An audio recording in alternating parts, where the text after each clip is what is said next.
Bonjour à tous et bienvenue dans cette nouvelle vidéo.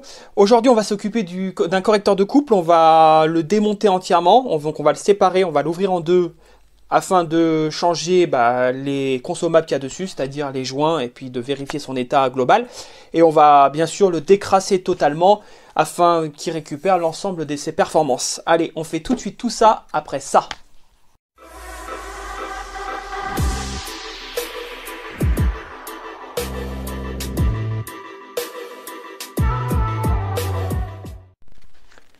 Alors là, on est en présence d'un correcteur de couple MHR classique. Donc ce qu'on va faire, c'est que déjà on va le démonter et après on va pouvoir le nettoyer correctement. Donc pour le démonter, hop, il faut retirer cette pièce-là. Donc il va falloir le nettoyer bien à fond. Ensuite là, on a deux petits joints, voilà, qu'il faudra changer. Donc je vais les sortir après. D'abord ici, voilà. Là ici, vous voyez, vous avez des petites clavettes. Là, au total, il y en a 3. Donc, il va falloir les retirer.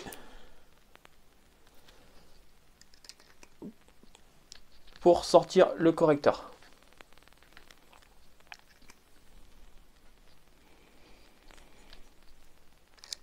Donc, voilà. Et là, ensuite, on va pouvoir le séparer en deux. Voilà. Donc, on vérifie bien évidemment ce joint-là. S'il est en bon état, donc là il est nickel. S'il n'est pas en bon état, bien sûr, vous pouvez le changer. Alors, ils vendent des kits entretien pour les correcteurs de couple. Enfin, pour pour les kits MHR. Donc, vous pouvez acheter un kit complet pour l'entretien. À l'intérieur de ce kit, vous allez avoir le roulement qui est ici. Donc, moi, je ne le change pas. Donc, vous avez deux roulements. Vous avez celui-ci et celui-ci. Moi, je vais pas les changer parce qu'ils sont en très très bon état. Alors pour les changer, sinon il n'y a rien de plus simple, vous prenez un tournevis, vous le mettez directement au fond et vous venez taper sur le bord du roulement et il va sortir par là. Ensuite vous insérez le nouveau et idem pour celui-ci. Hop, et ici toi. Voilà. Et donc la même chose pour celui-ci, vous mettez le tournevis par là et vous tapez au bout. Donc moi ce que je vais faire, c'est que je vais surtout faire un décrassage. Un décrassage complet et ensuite je vais surtout remettre de la graisse partout et vous allez voir qu'on va essayer de le ravoir au maximum. Donc au niveau de ces joints là, il faut les retirer délicatement. Ils sont assez chiants à retirer. Voilà, hop.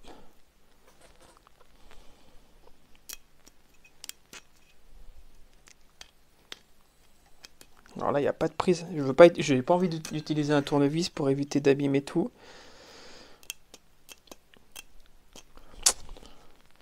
Malheureusement. Bon, on va nettoyer tout ça déjà. Je vais prendre des chiffons. Voilà. Allez, on va commencer par ça.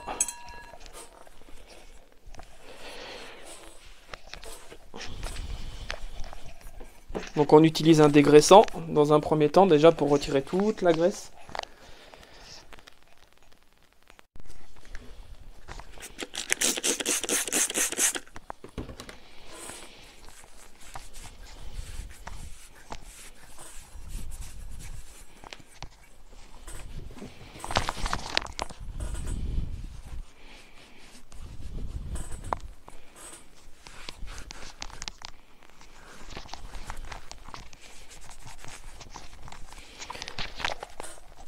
Donc une fois que la pièce sera bien dégraissée, j'utiliserai un produit pour ravoir toutes les taches ici, pour qu'il soit vraiment comme tout propre comme d'origine.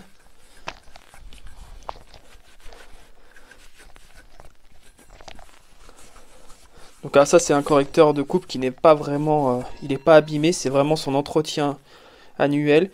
Donc là il y a des accros, vous voyez. Donc ça c'est pas bon. Ça c'est pas bon pour la courroie, ça l'abîme. D'ailleurs je me demande comment il y a pu avoir ici des petits accros. Donc on va attaquer la coupole. Je remets tout dépassant.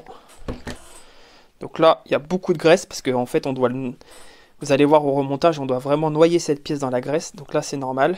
Donc je retire toute la vieille graisse. Donc ça pareil, c'est un entretien qu'on fait à peu près une fois par an, hein. Alors après une fois par an c'est beaucoup, on peut attendre un petit peu, mais moi je préfère le faire une fois par an. Ça permet de conserver la pièce bien plus longtemps au final. Quand elle est toujours, quand elle est toujours entretenue avec de la graisse récente, bah la pièce elle dure bien plus longtemps.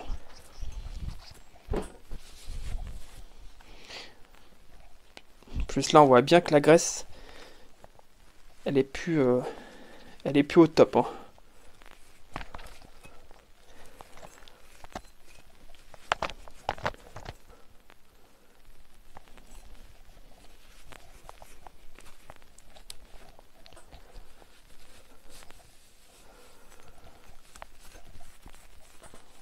Voilà, on nettoie bien tout ça. Donc ouais, là on voit bien que le joint il est dans un très bon état. Donc ouais, il ne sera pas à changer. Donc si vous avez des joints qui sont dans un bon état, ne les changez pas surtout, hein, ça sert à rien.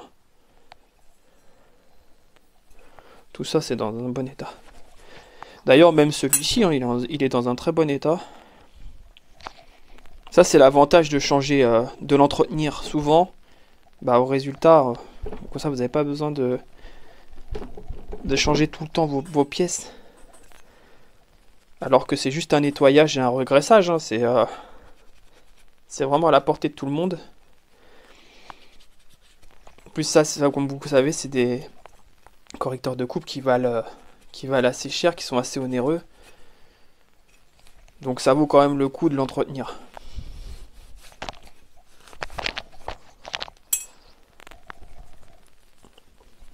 On va mettre un peu de dégraissant sur cette pièce.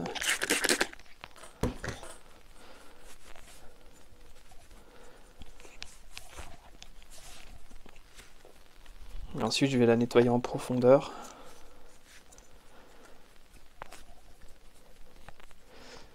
Et après, ça sera un correcteur qui repartira pour de plus belles.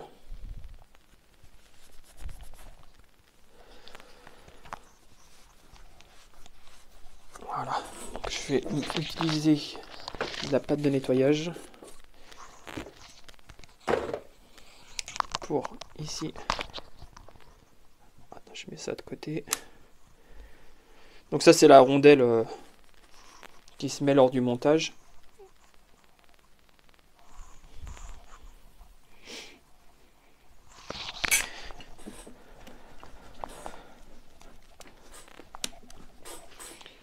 Donc après, le plus compliqué c'est de changer les roulements.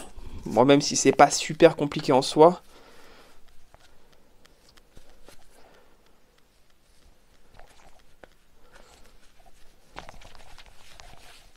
Ok. Alors on va utiliser la pâte de nettoyage.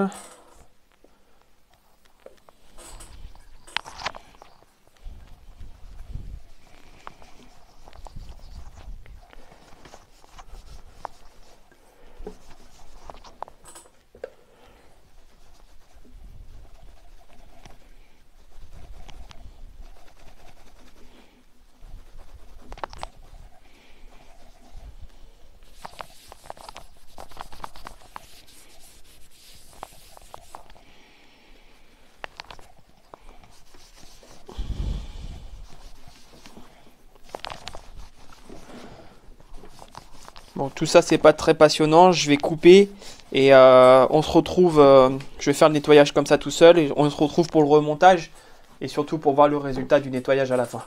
Allez, à tout de suite. Ok, donc on se retrouve, hop, donc les nettoyages sont faits, vous pouvez voir là, tout est nickel, on dirait même qu'il est neuf. Ici tout est propre, là pareil, vous voyez, tout est propre, tout est nickel. Alors on y retourne pour le remontage, donc on met le premier joint ici, là. Ensuite, on met le second joint qui va juste là.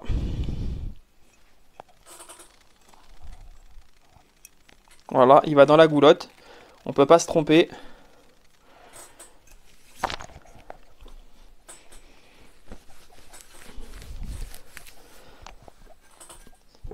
Ensuite, là, on va venir fermer le correcteur.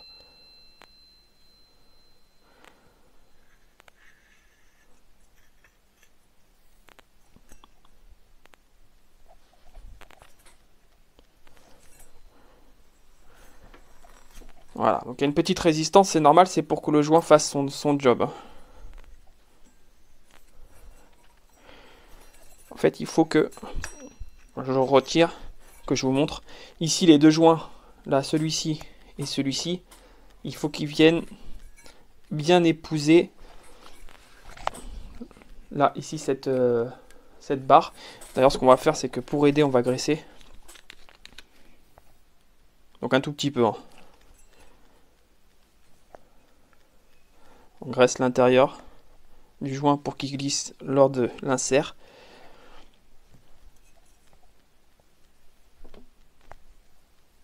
Donc on utilise la pâte exprès, hein, de la pâte à joint, enfin de la pâte à joint. On utilise pas de n'importe quoi. On utilise de la graisse spéciale. C'est celle-ci de chez Malossi. La pâte à joint, n'importe quoi. Voilà, et là ça se met plus facilement. Donc on l'insère en tournant légèrement. Donc là il y a une petite résistance, c'est normal. Voilà. Il faut juste vérifier lors de l'insert ici que le joint épouse bien la surface et qu'il n'a pas créé une petite qui s'est pas plié légèrement. Là il est parfait. Je vérifie la lumière. Je vais mettre un petit peu de lumière. Est-ce que je peux maintenant?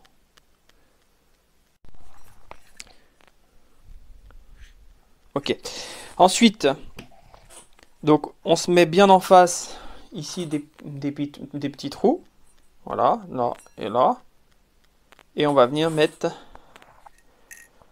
les espèces de butées. Donc il y en a 3.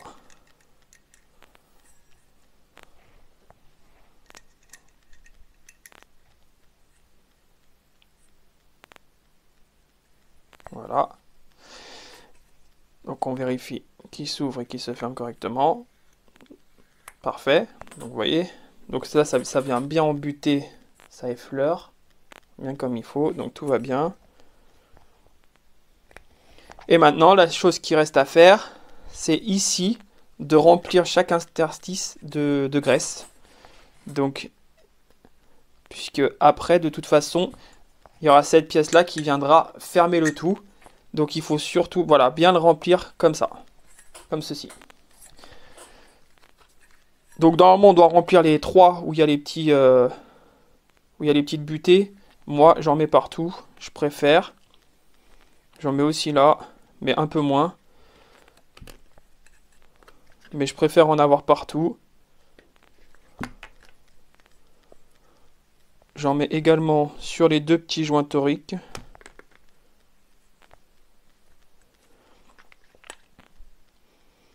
Bien sûr, l'essentiel, c'est de ne pas avoir de graisse à l'intérieur. Hein. Là où la courroie va venir faire son travail. Donc dans le kit d'entretien, vous avez bien évidemment la graisse qui est fournie avec.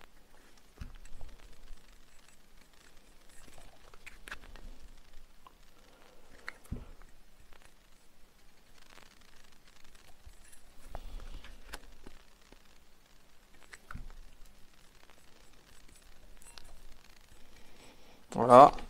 Donc je vous montre avant la fermeture. Donc là on est plein de graisse. Et ensuite je viens ici mettre cette pièce ici. Donc là vous voyez comme c'est bien graissé, bah, ça rentre tout seul, il n'y a pas de souci.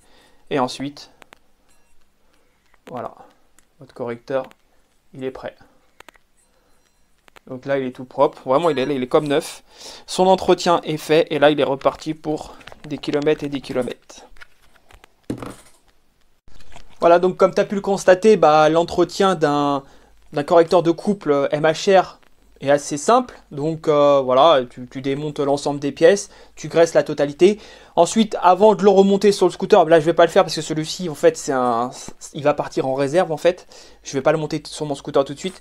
Mais alors avant de le remonter sur le scooter, bien sûr il faut bien venir graisser les roulements à billes. Hein. D'accord? C'est comme des cages à aiguilles, ouais, c'est ça. Donc vous venez mettre pas mal de graisse à l'intérieur, que ce soit celui-ci ou celui-ci.